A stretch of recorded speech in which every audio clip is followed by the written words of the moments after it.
Look at the flame. See how it trembles. This is the nature of man. We are born into a world that we did not choose, governed by forces we cannot control. We build our castles on the sand, and we weep when the tide comes in. But look around you. Look at the modern world. We live in the safest, most comfortable era in human history. We have food delivered to our doors. We have medicine for our pain. We have endless entertainment in our pockets. And yet, men are more fragile than ever before. We are anxious. We are depressed. We are lost. Why? Because comfort is a slow poison. It softens the bones. It dulls the mind. When a man has never felt the cold, a cool breeze feels like a storm. When a man has never known hunger, a delayed meal feels like a tragedy. We have become slaves, not to tyrants with whips and chains, but to our own impulses. You are a slave to the notification on your phone. You are a slave to the opinion of strangers on the internet. You are a slave to your own desire for comfort. Seneca, the great Stoic philosopher, once said, "No man is free who is not a master of himself." If you cannot control your own mind, if you cannot say no to a donut or a distraction or an urge, then you are not a king. You are a servant living in a king's house. The world is breaking you, piece by piece, not with force, but with pleasure. It is time to wake up. It is time to reclaim the throne. But how? How does one forge a will of iron in a world of plastic? We must look back to the blood and dust of the Roman Empire, back to the teachings of men who stared into the abyss and did not blink. Let us speak of Marcus Aurelius. He was the emperor of Rome, the most powerful man on earth. He could have had anything: wine, women, endless feasts. He could have lived in pure hedonism, but his life was a nightmare. His reign was plagued by war. The Parthians attacked from the east. The Germanic tribes attacked from the north. A plague, the Antonine Plague, swept through his empire, killing millions. Bodies piled up in the streets of Rome. His wife was rumored to be unfaithful. His friends betrayed him. His own body was weak, failing him with constant pain. By all modern standards, Marcus Aurelius should have been a broken man. He should have been bitter. He should have cursed the gods. But he did not. Instead, in the quiet of his tent, near the frozen Danube River, he wrote these words to himself: "To be like the rock that the waves keep crashing over. It stands unmoved, and the raging of the sea falls still around it." This is the secret. The Stoics realized a fundamental truth. You do not control the world. You do not control the economy. You do not control the traffic. You do not control what people say about you. You do not even fully control your own health. These are what Epictetus called indifference. They are external. They are not you. The only thing you control, the only thing that is truly yours, is your assent, your judgment, your will. Imagine your mind as a fortress, an inner citadel. Outside the walls, the enemy is screaming. The arrows of misfortune are flying. The fires of tragedy are burning. But inside the keep, inside the core of your soul, there is silence. There is order. A weak man leaves the gates open. Every insult walks in and hurts him. Every failure walks in and destroys his confidence. He is a city without walls, looted by every passing bandit. But the Stoic stands at the gate. He is the guard. When a disaster approaches, he holds up his hand and says, "Stop. You are just an appearance. Let me test you." He does not let the chaos in. He observes it. He accepts it. But he does not let it conquer him. To build this fortress, you need more than just words. You need training. The modern man visualizes success. He closes his eyes and imagines the big house, the fast car, the applause. He intoxicates himself with fantasies. And when reality hits him, when the car breaks down, when the deal fails, he is shattered because he was promised paradise and he got reality. The Stoic does the opposite. We practice Premeditatio Malorum, the premeditation of evils. Close your eyes. Imagine losing your job tomorrow. Imagine the person you love most betraying you.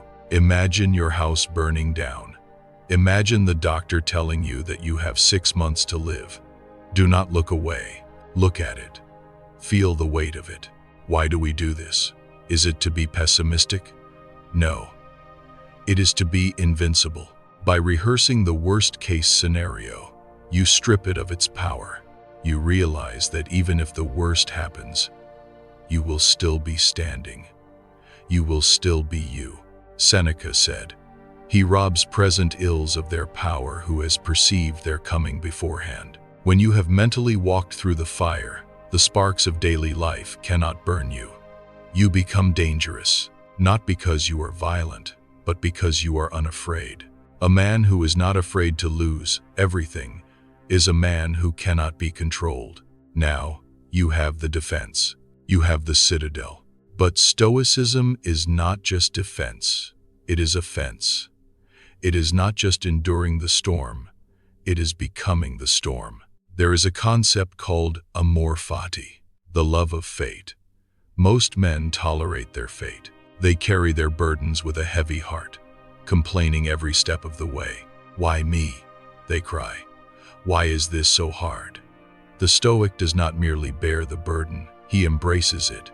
Think of a fire, a blazing, roaring fire. If you throw a small twig into a candle, the flame might go out. The obstacle overcomes the fire, but if you have a raging inferno, everything you throw into it becomes fuel. Throw in a log, fuel. Throw in a chair, fuel. Throw in a house, fuel. The fire does not care what you feed it. It consumes everything and turns it into heat and light. Your will must be that fire. The obstacle is not in the way. The obstacle is the way. Did you fail? Good. You learned what doesn't work. Did you get injured? Good. You have a chance to practice patience and recovery. Did you lose everything? Good. You are now free to start again with nothing to lose. This is the alchemy of the steel mind. We turn the lead of suffering into the gold of character. Epictetus was a slave. He had a master who twisted his leg until it broke. Epictetus simply warned him, calmly, "If you keep twisting, it will break." And when it snapped, he did not scream. He simply said, "I told you it would break." He did not let his pain become his master. His body was enslaved, but his mind remained free. If a slave can find freedom in chains, what is your excuse? Finally, when the weight of the world feels too heavy to bear, when your will begins to crack, you must change your perspective. We get so caught up in our petty dramas. A rude comment, a traffic jam, a lost contract. We treat these things as if they are the end of the world. Zoom out, practice the view from above. Imagine leaving your body. Float up, above the roof, above the city, above the clouds. Look down at the earth. See the tiny dots that are people. See the ants rushing around, fighting over crumbs. See the timeline of history, thousands of years. Empires rising and burning to ash. Caesars and kings, peasants and slaves. All turned to dust. All forgotten.